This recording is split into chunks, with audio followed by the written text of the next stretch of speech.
Pinakamahusay na paraan para makabawi sa isang taong nagtaksil at iniwang ka ay hindi ang paghahanap ng bagong kapareha o siraan sila sa lahat ng tao.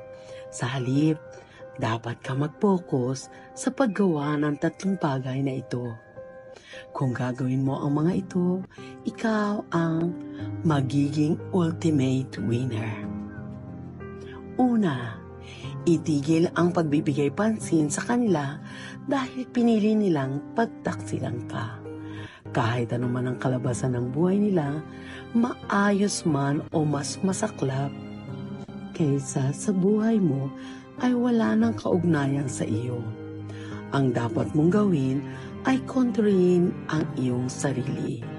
Kung nag-aalinlangan ka, huwag mong sayangin ang oras mo sa maling tao.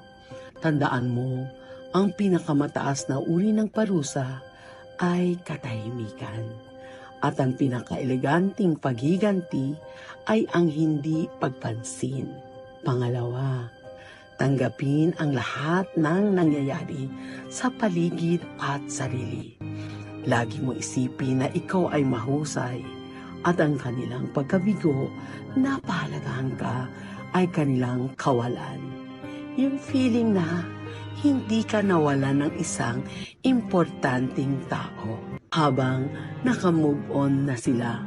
Pangatlo, itigil mo na ang pag-iisip na babalik sila. Sa ideyang ito ay nagmumukhang kang mahina. Kaya bakit mo pahirapan ang sarili mo? Huwag kang umasa. Kung wala kang expectation, hindi ka madidismaya.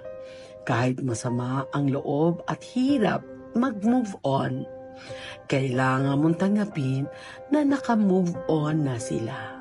Ngayon, mag-focus ka lang sa iyong sarili na kumikita ng pera sa pagbuo ng relasyon at pagkaroon ng isang mahusay na buhay.